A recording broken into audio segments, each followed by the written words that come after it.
Video shows employee shooting unarmed man in the back while running out of the store. See if I can make this bigger so we can actually read it. The parents of a Houston man killed by a Carter's Country employee are speaking out for the first time, asking justice for their son who was shot in the back while running out of the store. We want justice. He took the life of our son. The family of Terry Evans Jr., the person who was shot and killed, fleeing from the gun store with a handful of cash from the store's register, spoke out publicly for the first time. Oh, the event was 2022. It's also the first time we've seen the surveillance video of the incident, which contradicts initial reports of what happened on June 21st, 2022.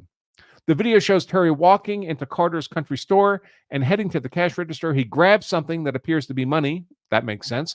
And walks towards the door. A woman employee runs towards him on the right, and then a man runs after him while shooting. And I'm going to play that surveillance video in just a moment, folks.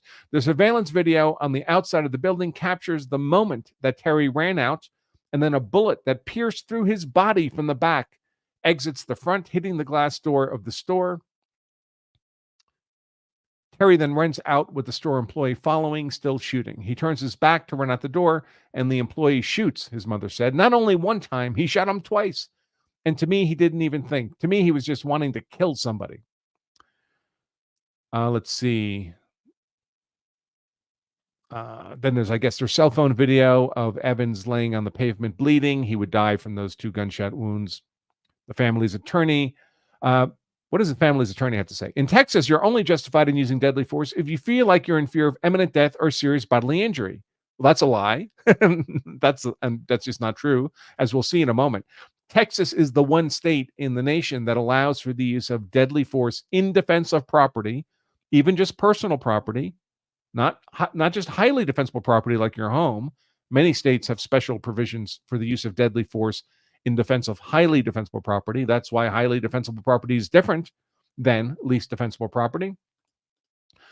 But Texas is the one state that has provision for the use of deadly defensive force in defense of mere personal property in the utter absence of any threat to persons. So this statement, in Texas, you're only justified in using deadly force if you feel like you're in fear of imminent death or serious bodily injury, is simply not true in Texas. Now, as we'll see, to qualify for that Texas provision for the use of deadly force in defense of mere personal property, there's a bunch of conditions and hoops that have to be jumped through. And if you miss the hoops, any one of them, you don't qualify for the privilege to use deadly force in defense of mere personal property, and then you've just unlawfully killed someone. Then you've committed murder or manslaughter. And off to prison you go for a very long time. We'll take a look at that Texas defense of personal property statute, deadly force in defense of personal property statute, in just a moment. The family attorney says he points out that initial police reports that Terry had a sharp object and that the employee who shot him feared for his life. However, Gibson points out that the surveillance video shows Terry only had a styrofoam cup. In addition, several employees who testified in video recorded deposition said they never feared for their lives during the encounter. There were 4 workers there that day. 3 of them that have access to guns did not shoot Mr. Evans. 1 did. 3 people acted reasonably. 1 person did not, according to the victim's family lawyer. Let's see. He continued. Dixon. What is this? Oh, the NAACP president, Bishop James Dixon. He said shoplifting is clearly wrong and that employees should have called the police. However, it should not be a death sentence. With someone running out the door, it would have just have been easier to close the door, lock it, and call the police. Of course, then you've lost your property, right? Then the money's gone. I definitely think the district attorney, from my perspective, should be filing charges against the person who fired those shots. Who's the district attorney in Houston? None other than Kim Ogg, a George Soros purchased prosecutor in Houston. District Attorney Kim Ogg, and by the way, of course, the shooter, as we'll see, was white, and the thief here was a black man. Would not comment on the case, citing the fact that it had not been presented to a grand jury. The shooter's attorney would also not comment, and neither would lawyers representing the gun store.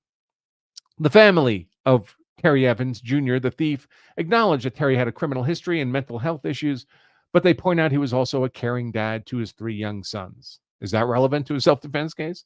No. Or a defense of property case. Let's see.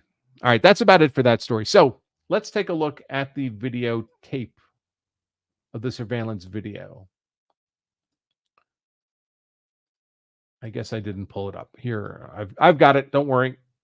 I've got it. It's right here.